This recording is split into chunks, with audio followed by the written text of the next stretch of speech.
This business is not sponsored by or affiliated with the United States Department of Veterans Affairs or your state's Department of Military and Veterans Affairs or any other federally chartered veterans service organization.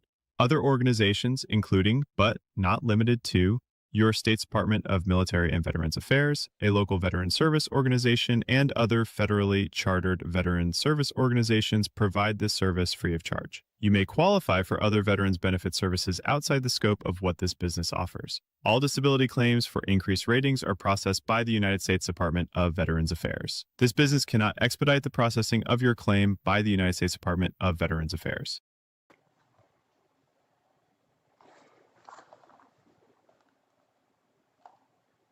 Happy Wednesday, veterans. Thank you for spending time with us today. Before we get started with today's topic, go ahead and sound off in the comments. Let us know where you are tuning in from and what branch and years that you have served. How you doing today, Coach Geneva? I'm doing pretty good. How about yourself? Doing great. Yeah, it's hump day. Yeah, hump day, 2 more days. Yeah. I'm ready for the weekend. Always. All right, but yeah, thank you, veterans, for joining us today. We're gonna have a good topic today. It's gonna be a lot of great information. Make sure you have your notes with you. Like I said, go ahead and sound off on the comments. We want to know where you are tuning in from, what branch of service.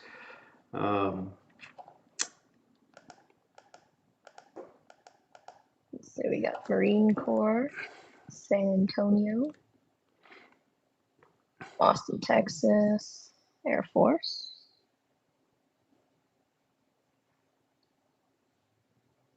Oh, we got some Army tuning in. Got a lot of Army, tuning in as well. So thank you for joining us. I see one Navy. Go Navy. Oh, more Navy now. Yeah. We got Bernie. Thank you for joining us.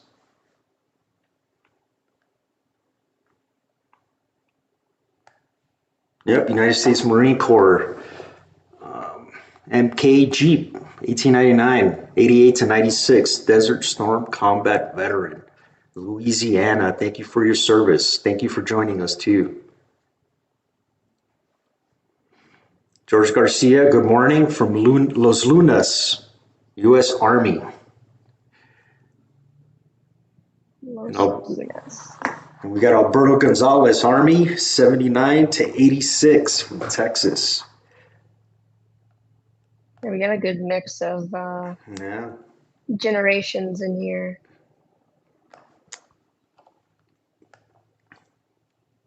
So we got U.S. Army Baghdad, Patrick Hamilton. Oof. Welcome, Patrick. I was into Crete in 2003.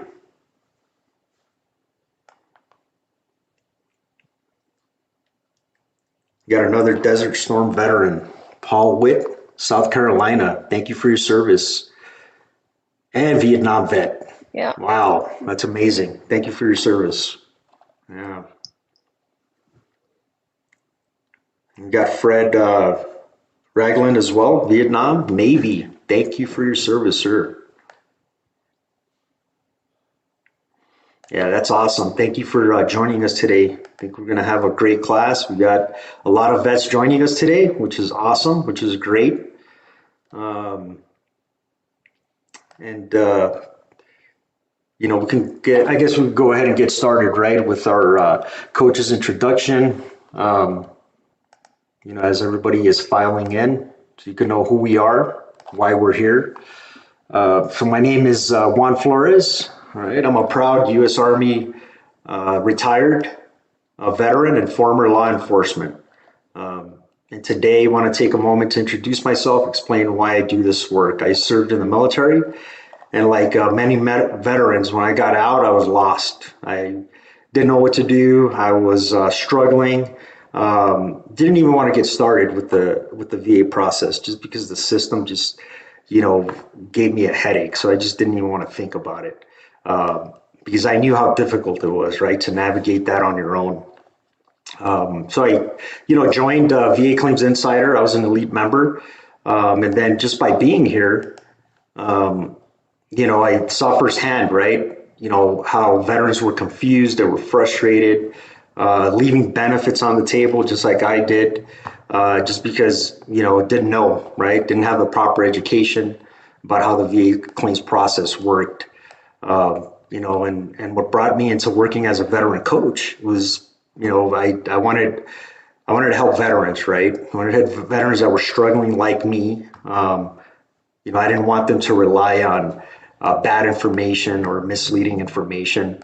And I've now, since working here, helped a lot of veterans, to understand their claims, the conditions, how the VA process works, giving them step-by-step education, right, on navigating the VA claims process.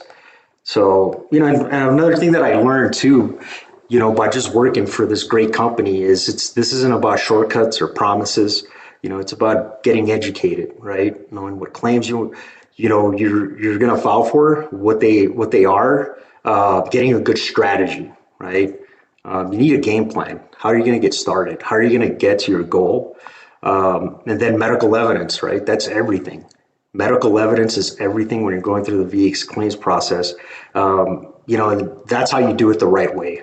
So, if you're a veteran, you're stuck like me, underrated, confused by the VA system, you're not alone. We all went through this process, and that's exactly why we're here. Yeah, definitely. So I'll introduce myself as well. So unlike you, I didn't use VA Claims Insider when I got started with my claims. I found out about VA Claims Insider through my dad, who used their services, well, our services. And he had really good success with his claims. He got to 100% P&T with VA Claims Insider. So when this job popped up, he sent it to me, and I took a look through it and was like, yeah, I've got to do that. So that's kind of what brought me here. I just wanted to educate veterans so they can better understand the VA claims process. I am a Navy vet myself, was an airframes mechanic. And I just know that it can be pretty confusing, especially for a first-time filer. My family's full of Army and Air Force vets, and I was the first one in my family to actually get started with the VA claims process on my own. So I gained a lot of knowledge along the way and made a lot of mistakes along the way. But I did learn that there's a lot of misinformation out there, whether it's from a close friend, fellow vets, or mostly on the internet. And just having someone who knows the ins and outs of the VA's process can really make a difference in the success of your claim. So I just love being in a role where I can support veterans and help educate them and guide them on how to navigate a system that can be pretty overwhelming. That's awesome. Yeah, that's a great story. And yes, I mean, we come, out of the military, we get out of the military and, what do, right? I think it's getting better now, but I know when I was in, I didn't have any type of information on just how to get started, right? So this company is great, for being here, helping veterans out, that need that, right? Need that support. So, but yeah, that's a great story. Thank you for sharing with us. And what do you get, right, when you sign up with VA Claims Insider, right? What do you get? What we talked about, education, right? You get a strategy. Learn about medical evidence, right? Educate on yourself on obtaining that medical evidence, that one-on-one coaching, right? Which is, was golden for me. I needed that, that support, or, a coach to tell me, hey, you can file this claim, right? You can do it this way. You'll have a good chance, right, of getting approved. No promises, but you'll have a good chance. That's all I needed. And then claim submission and education. That's what you get in this company. And CMP education, your compensation and pension exam, which is huge, right? That's, the most important day of the claims process. Live classes, right? And this is just for VA, VACI elite members, right? Up to 3 classes, multiple times throughout the week. Coffee with the coaches, mental health evaluation education, and medical exam education classes. These classes are great because I remember when I first joined the program and I went into my first class, I said, holy smoke, there's a bunch of veterans that are in the same process as me, going through the same thing as me. And there were veterans that just got started. Veterans were in the same step as I was. And there was also veterans that had completed the whole process. And just hearing them and their stories, right? A lot of positivity, gives you that motivation, right, to keep going. So if you want to learn more, schedule a discovery call and talk to one of our team members by going to vaclaimsinsider.com. Reach out to our organization at vaclaimsinsider.com, and we'd love to partner with you on your VA claims journey. All right, thank you for sharing that. So we can go ahead and get started on this topic for today, which is going to be the Caluza Triangle. So the Caluza Triangle came from a U.S. Court of Appeals for Veterans Claims court case called the Caluza versus Brown. It was April 12th, 1995. And this case is important because it established, among other things, a three-part test that a veteran must pass to be able to get VA disability benefits. So the Caluza Triangle explained using three questions would be, number one, does the veteran have a current medical diagnosis of a disability condition in a medical record?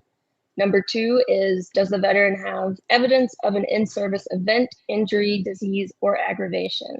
And number three is, does the veteran establish a nexus, which is a link between number one and two, via competent medical evidence?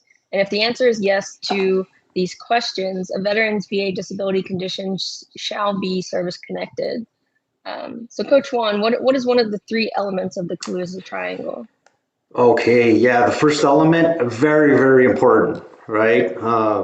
You have to have evidence that you have a current medical diagnosis, right, of the claim you're filing for. A diagnosis of a current disability in a medical record. So first, you have to have a medical diagnosis of a current disability in your medical records. The current diagnosis can be in service treatment records, VA medical records, or private medical records to include a disability benefits questionnaire, a DBQ, or a nexus letter, right? For example, right, if you file a claim for PTSD and you don't have a current diagnosis, your claim will be denied. If you don't have a current diagnosis of a disability you're filing for, go see your primary care provider or other specialist before applying for VA benefits. Very, very important, right? If you are going to file a claim, the VA is going to want to see that, right? That that condition that you're filing for, right, is still affecting you. Because if you don't do that, then, what evidence are you going to have, right? That is still affecting you, still bothering you. So primary doctor, same thing, go to your VA primary doctor, it's fine too. But as long as it's current, submit that claim, submit that diagnosis with your claim. Because sometimes the VA, will deny you for that, right? That you don't have a current diagnosis. Or the CMP examiner will not give you that diagnosis. But if you already have a diagnosis from your primary doctor, that's a good appeal. You can say, hey, I have a diagnosis from my primary doctor, even though the CMP examiner didn't think I have a diagnosis. So that's stronger evidence. So very important, right? First thing you got to do, go to the doctor, right?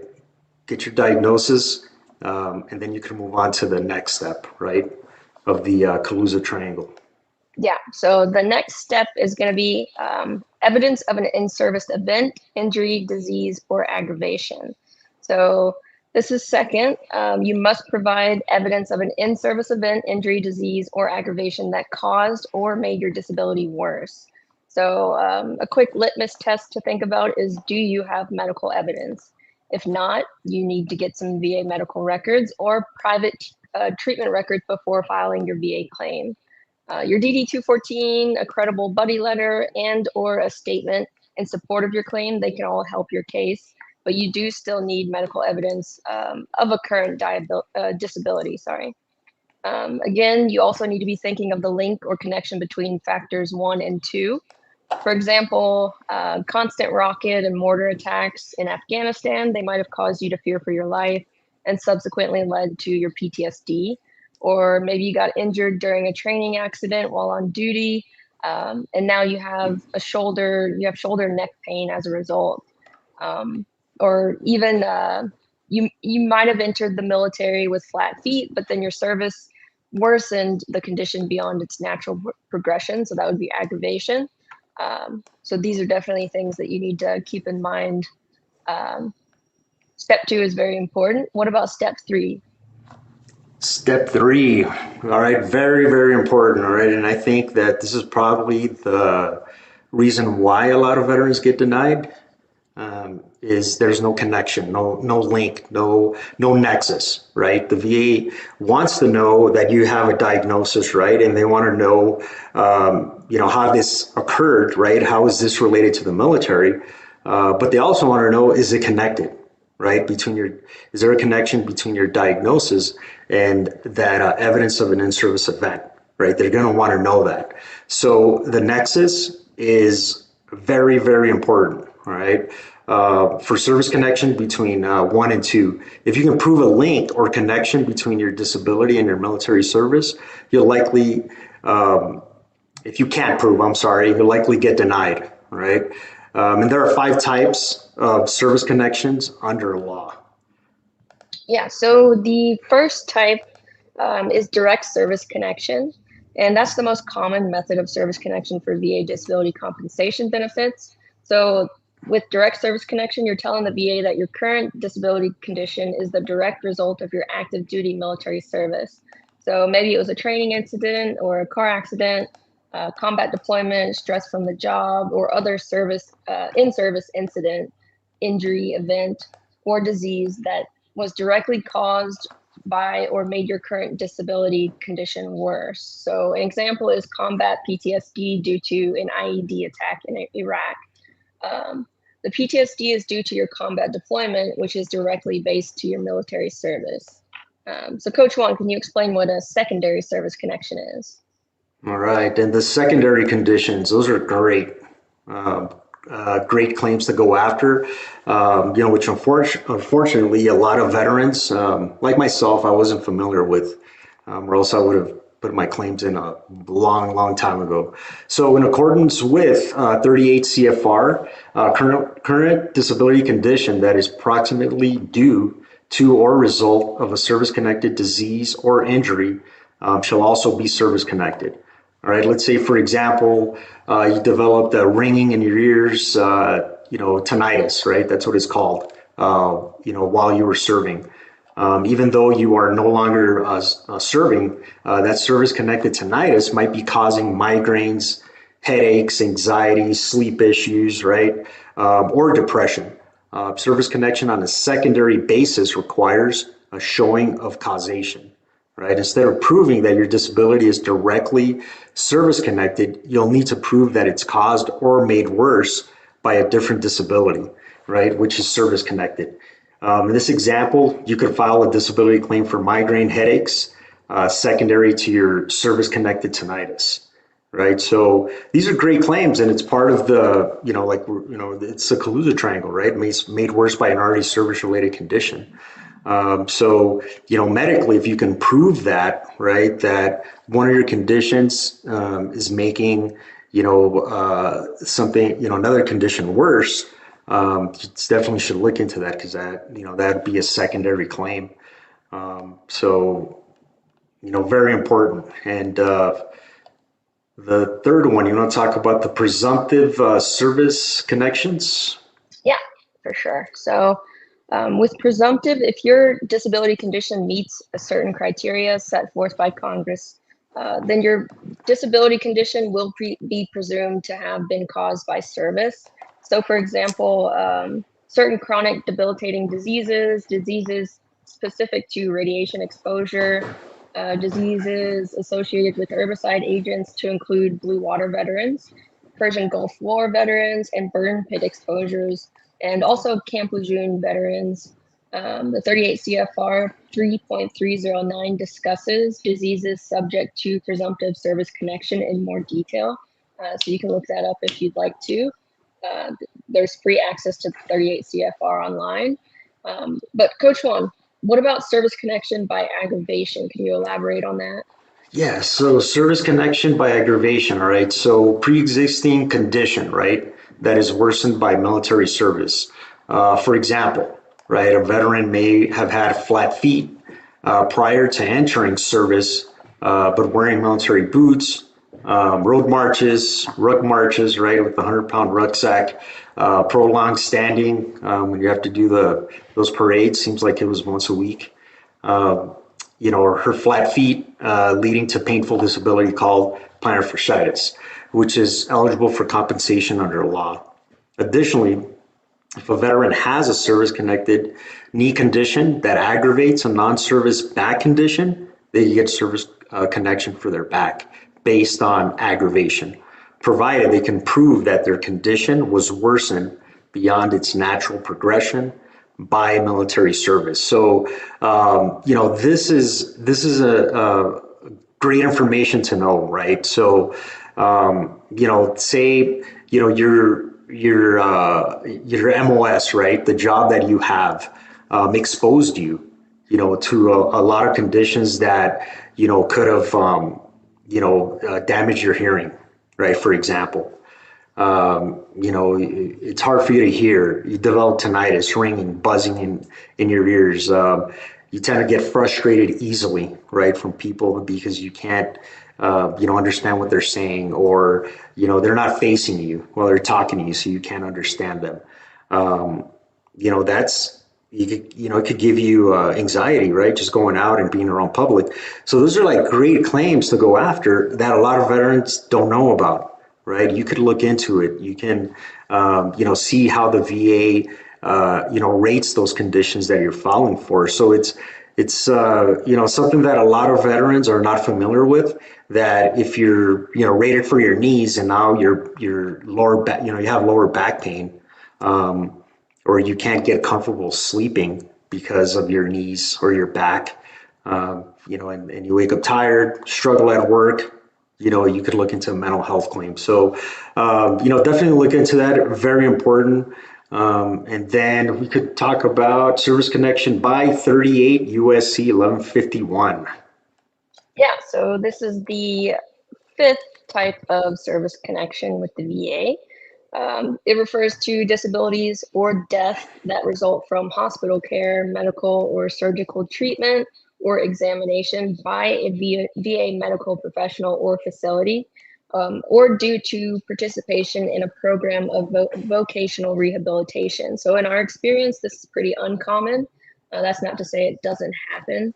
But Coach Juan, can you dive a little deeper into what a secondary service connection is? Yeah, so, accordance with 38 CFR, disabilities that are approximately due to aggravated by service-connected disease or injury, a current disability condition, which is proximately due to or the result of a service-connected disease or injury, shall be service-connected, right? So these secondary conditions require a showing of causation, right? A showing of causation requires that the secondary VA claim is proximately due to or aggravated by another service-connected disability.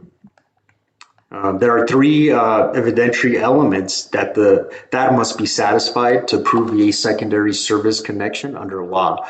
Current medical diagnosis of the secondary VA disability you're attempting to link to the current service-connected disability must be documented in a medical record, and a current service-connected primary disability, your current list of service-connected disabilities from your VA.gov account, which is a ratings breakdown, and a medical nexus evidence to establish a connection between the service-connected primary condition and the current disability. So these secondary conditions for secondary service connections include any disabilities listed in the CFR Title 38, Part 4, the schedule of 4 rating disabilities that can be service connected secondary to a current VA disability you're rated for at 0% or higher, right? So these are, basically, what we just went over, right? The three elements, right, that you need to get your claim approved. So definitely study this. Every time you want to think about, okay, I'm going to file a claim or I want to go after this, how am I going to connect it? Do I have a current diagnosis for that condition? And how is this going to be linked to the military, right? What is my link to the military? So the medical nexus letters are super important, right? When it comes to this, when I came through VA Claims Insider through the process, I never even knew about that. What a nexus letter was. I heard friends talk about it, but I never understood it. Then I saw the importance, right, of filing your claim with, a nexus letter with, an expert, right, that's in the medical services that, can give their opinion, right? Is this connected or not? 50% more likely or not? The nexus rationale, right? All of that was needed, and I didn't know about that. So the nexus letters are huge, and definitely look into seeing if you need one, a nexus letter for your next claim, because those are golden. Yeah, Especially if you submit a strong claim with everything and it gets denied, right? That a lot of the times it saves a lot of veterans, especially when it goes to the appeals section. yeah, definitely. So I'll get into kind of what you need to prove a VA, what you need to prove for VA secondary service connection. The first part is going to be satisfied with any existing medical evidence in service treatment records, VA medical records like your Blue Button report, or any private medical records that show a current diagnosis, keyword current. The second part can be satisfied with a veteran's existing service-connected disability rated at 0% or higher. I just want to, Sarah Donahue in the comments asked, do you have to raise your rating for the initial disability in order to add a secondary condition? And no. So what I just read, the second part can be satisfied with a veteran's existing service-connected condition rated at 0% or higher. So you just need to have that 0% to be able to file a secondary claim. Even if you just have that 0% for a condition, you can file that secondary claim. So I hope that answers your question. But then the third part is often the missing link, which Coach Juan talked about, which is to establish a secondary condition.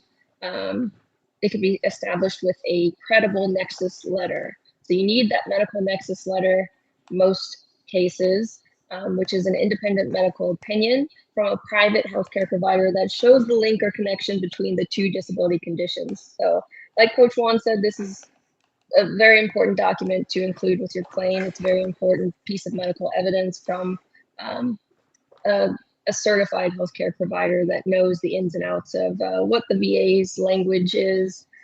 So it's really helpful with a lot of claims. So definitely check with your coach if you do get signed up with us, and try to see if a Nexus letter is going to be of benefit to you.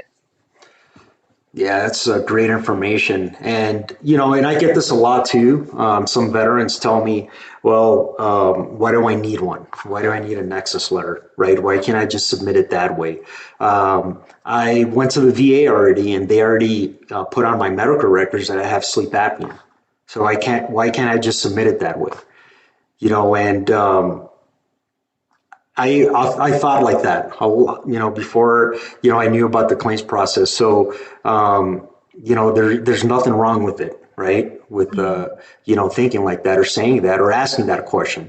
But the truth is that there's a lot more to that, right? It's not that easy. No, it's not that easy. I mean, a diagnosis is a diagnosis from, the VA clinic, the VA hospital, or from your private doctor, right? That's how the VA looks at it. That does not prove service connection, right? The service connection comes from a medical expert, right? A licensed professional to say yes. I think, in my opinion, this is service connected. So that's why these nexus letters are very, very important. And I knew the importance of that once I came through the process. And when I filed all my claims, I did it with strong medical evidence, with DBQs, with IMOs, independent medical opinions, which are, the nexus letters. So that's just one thing I wanted to throw out there. Those are I get those questions a lot. I already went to the VA hospital. I already got got it documented. Why do I need a nexus letter? Mm-hmm. Yeah, definitely get those questions too with a lot of my veterans. But the diagnosis on its own, it's not usually going to create some success with your claims. A lot of my veterans that do submit without a nexus letter, they'll get that decision letter back. And I'm like, okay, let's read it together. And we'll go through that part where it says it was missing a nexus. So then they're like, oh, I guess I do need one. So I think that reading through that decision letter helps a lot of veterans understand what the VA is looking for with claims. Yeah, and sometimes too, you'll submit a nexus letter, right? And I've seen the decision letters and still get denied, Yeah. right? Still deny you because the C&P examiner's opinion was different than what was on the nexus letter, which happens, right? It happens. You get 20 doctors with 20 different opinions. But what's very important is when veterans do have strong medical evidence, strong grounds for an appeal, right? And without a nexus letter, where are you going to appeal, Yeah. right? So I tell my veterans that all the time. You can submit your claim without a nexus letter. You don't need it to submit a claim, but it'll definitely help you'll have a higher chance of success, right, with one. And then a lot of the veterans that get denied without a nexus letter, they go back and get one anyways, at the end. So I tell them, hey, I'm not here to waste anybody's time. So if you want, these are your options. This is what I did. But yeah, those are very, very important. And, the good thing about, being a VACI elite member, once you join, you do have access, right, to our, many preferred provider networks. But we work with Telemedica, they'll give you the member discount, right? So that's another option, and they provide nexus letters, DBQs. They also provide the services for diagnosis, rebuttal letters, right? Or if you need a letter for P&T, they provide that as well. So, that was a huge benefit for me when I came to the program. As I said, I want a high quality document. I don't want a document just, written by any doctor or provider that doesn't know anything about the VA, right? I wanted an expert to do it. And it worked out for me, right? So, I preach that to everybody. It worked out for me. So, I trust them. So that's an important piece of the puzzle, which I think they're all important, all three of them. But I think that, the nexus, right? That connection, might be the most difficult one to get, right? Or why a lot of veterans, get denied. Mm-hmm. Yeah, definitely. I think you definitely answered the questions of a lot of veterans in the chat right now. I see a lot of them were asking about Nexus letters, how to get them, and a few want to know how much they cost. Let's see. So Nexus letters can vary from different providers. If you Google it, it could be from $500 to $3,000. So we can't give a definite price for any Nexus service unless Telemedica does have some prices here at VA Claims Insider. Let's see. But that's something that you can get with your coach. If you do decide to work with us, you can get with your coach and go over prices for Telemedica, the preferred provider network that we work with. We'll send a lot of our veterans to, and you guys can discuss prices, see if it works for you, and if that's something you would want to go with. But you can also search around on the internet and compare prices. That's a great service. There's a lot of companies out there, right, that do Yeah. nexus letters and things like that. Provide the documents, but the one that I trust is going to be who I used, right, and help me. So, and there was a question also in the chat with Steve North, right? He asked, how do you find a doctor to write a nexus, right? So, your primary doctor, right, that you have, they could write one, but can they do it, or do you want them writing a nexus letter, for you? Does it have, all the information that the VA is looking for, right? A lot of the primary doctors don't know, your private doctors don't know that. So, that's something to think about. And most doctors, when I for my experience, when I asked my doctor to do that, he didn't know what I was talking about. So, there's not too many doctors that will do it if they're not familiar with what they're signing, right? So,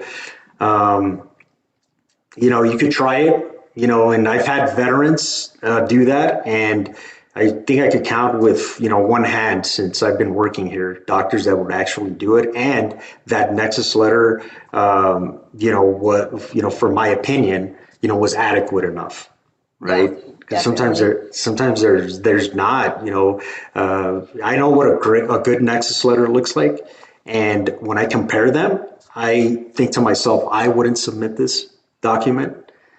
So this is what I'm going to tell my veteran, right? I'm not going to have them do something that I wouldn't do, right? So definitely talk with your coach. Like you said, Coach Geneva, you gotta, get a good game plan, get a strategy, talk to an expert, right? That's been doing this for a while and knows what a strong claim is and what a strong claim isn't. Mm-hmm. I also wanted to mention the VA. They kind of see it as a conflict of interest to write a nexus letter. So I don't advise anyone to ask your VA primary care provider to write a nexus letter for you. It's not going to work. I've never seen it happen. Yeah, that's very, very true. I've seen veterans come to me say, "Hey, my primary doctor at the VA refused to do it." Um, and I always tell them, "Well, that's why they're called independent medical opinions because the VA wants it to be independent, right?" So, and that's what they send you for a CMPA exam, anyways, because the VA wants their own independent medical opinion with another specialist, right, on the claim that you're filing for. So, if you have your nexus letter together when you submit your claim, you're definitely going to feel a lot better, submitting it and not leaving it in the VA's hands to decide. Mm-hmm.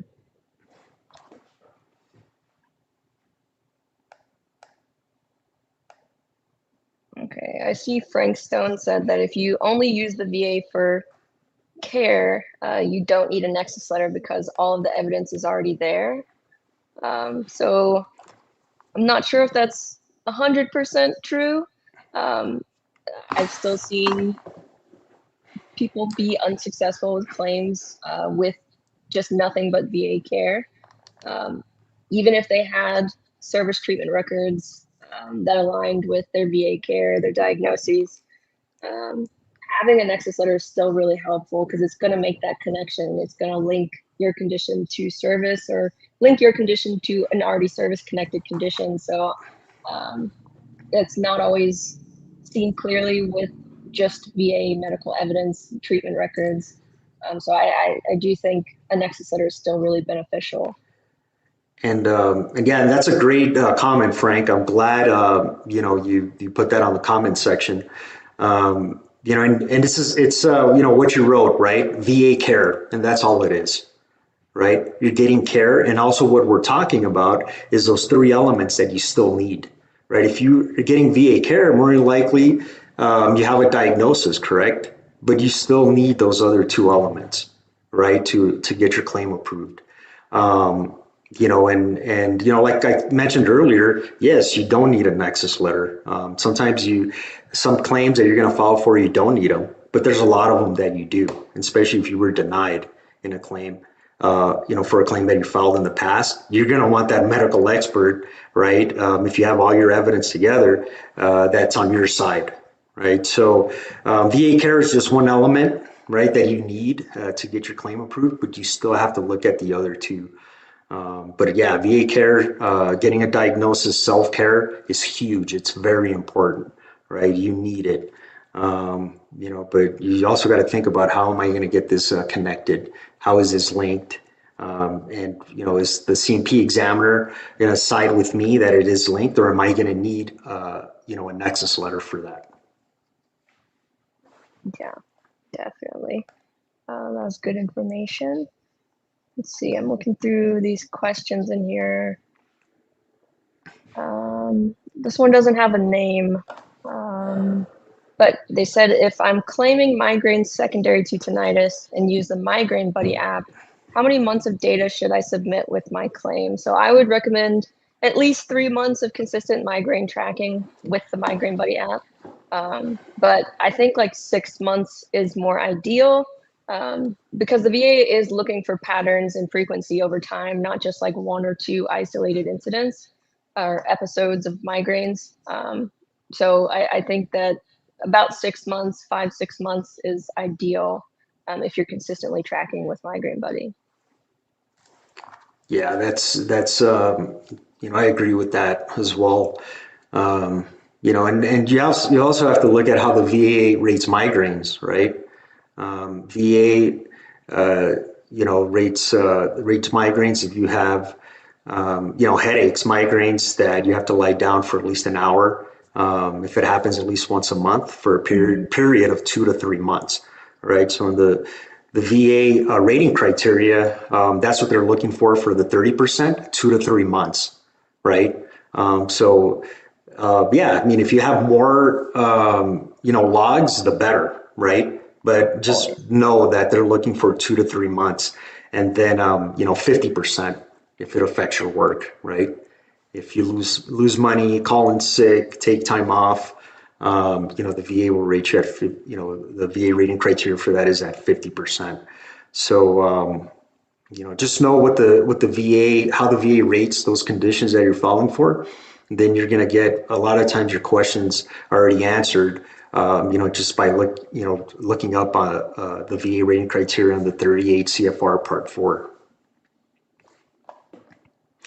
And let me see, I wanted to get to Chris Shoup. I think he was the first question that we had. He says, I'm rated 40%, but having more medical issues and problems since that rating. So, definitely the value of, getting with a coach, getting a strategy call, right? Because there's a lot of information there, that we want to know. What's the 40% for, right? Is it more than one condition that you're rated at 40%? And then we have to look at how the VA rates those conditions, right? What's the ceiling? Some claims are different. Some claims can go up to 100, some can go up to 50, some go up to 30, some to 10, right? And then we have to look at how the VA rates it.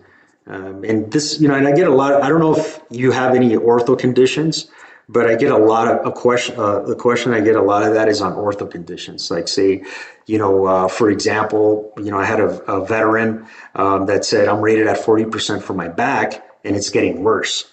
So maybe trying to go higher, if you're not there, maybe it's not, on your benefit to do that, right? Because the VA rates, your back issues, painful range of motion, which they'll give you 10% for that. And then after that is your range of motion, right? Normally goes up to 40. After that, you have to be in a locked position, right? Hunchback, to get a higher rating. So maybe it doesn't benefit you to do an increase for your back, maybe looking at something else secondary to your back, might help you out. A lot of veterans with back issues, they experience, sciatic nerve pain, right? Nerve damage. Maybe look into that. The VA calls it radiculopathy. So, I wish I could answer that question. I'm pretty sure I can, or any coach in the company can answer that question for you and give you, a better strategy, right, on how to get the 40% increase. We definitely have to have a strategy call with you, to help you.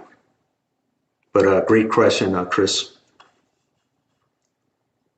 All right. I see William Scott. He asked, can you claim another condition to a secondary condition? And the answer is yes, you can absolutely claim a secondary to a secondary, as long as you can medically connect the dots. So the VA does allow what they call the chain of secondary service connection. So an example would be PTSD caused sleep apnea, which caused high blood pressure. So you can secondary sleep apnea to your PTSD, and then high blood pressure to your sleep apnea. So you can continue to do secondaries as long as you're able to medically link those. I hope that answers your question, William. Okay.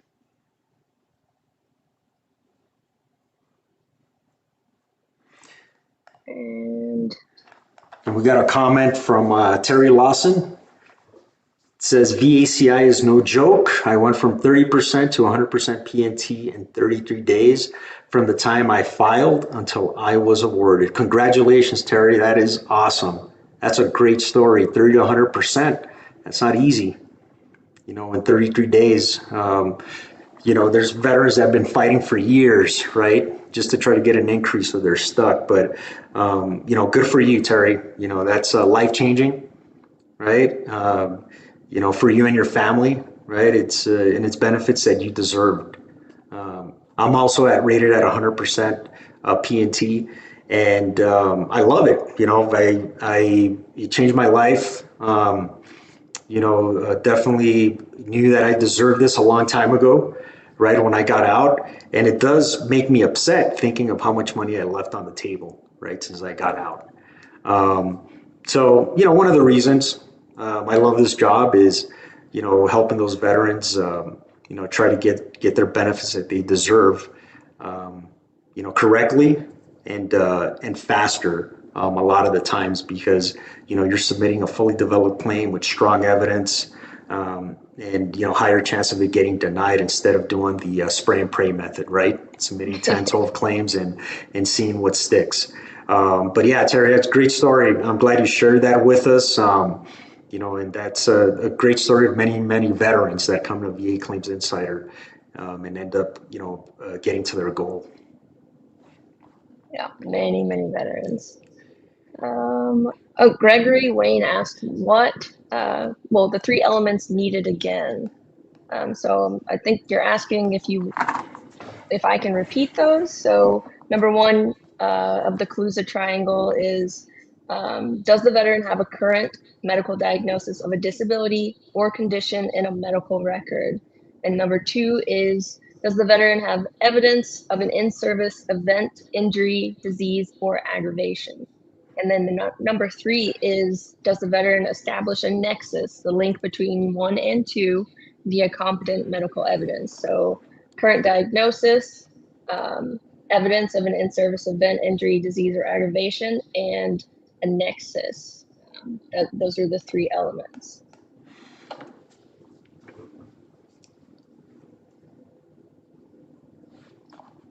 Yep, and that's what the VA is going to be looking for. As soon as you submit a claim, they're going to have these 3 elements been met. And even in the decision letters, right, whether it's granted or denied, they are going to cite, the Caluza Triangle, whether it's granted or the reason why it was denied. So let me see, there was a question here. Okay, so Jerry Miller, right? He asked a question, how does one go about getting a coach and what fees are associated with the coaching? So if you sign up with us, right, on our link, to join VA Claims Insider. Once you get signed up, you're going to get assigned to a coach, right? We'll talk and see if program is fits if it's a good fit for you, if it's what you need, and the company will not bill you unless you win.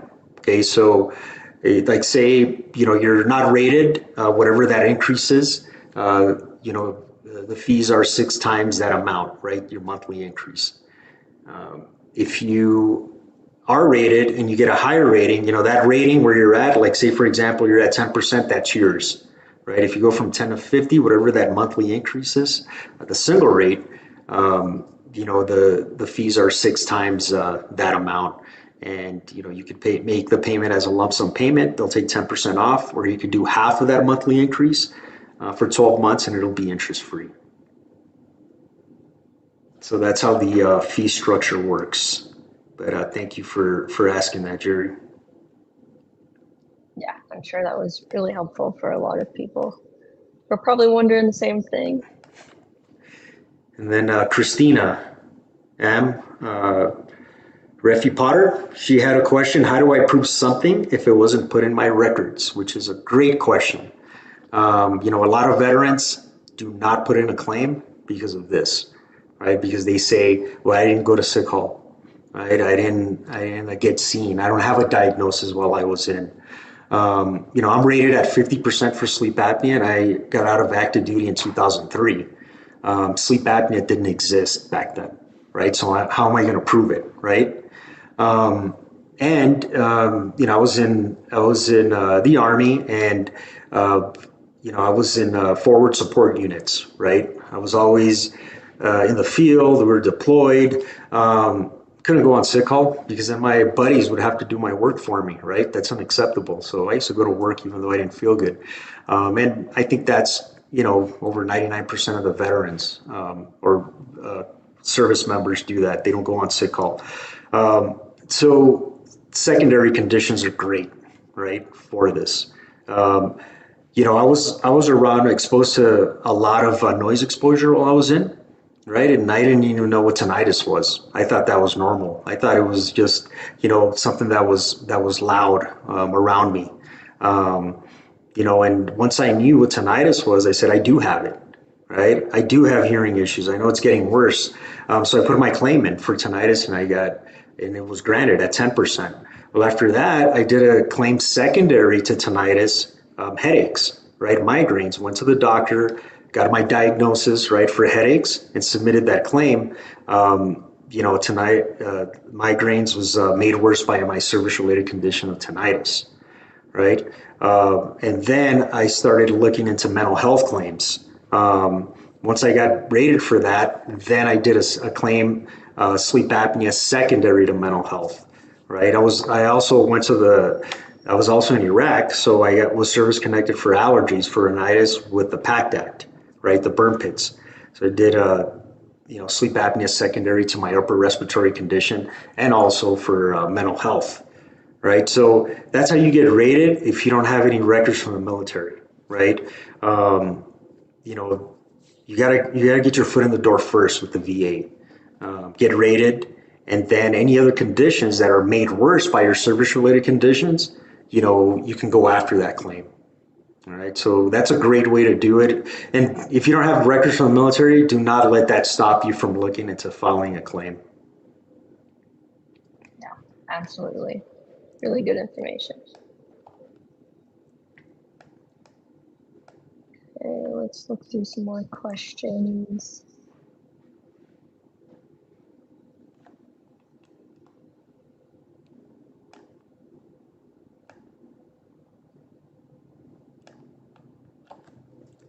And I got one of my vets, Seth Evans. Shout out, Coach Juan. Hey, Seth, how you doing? I'm glad you joined us today.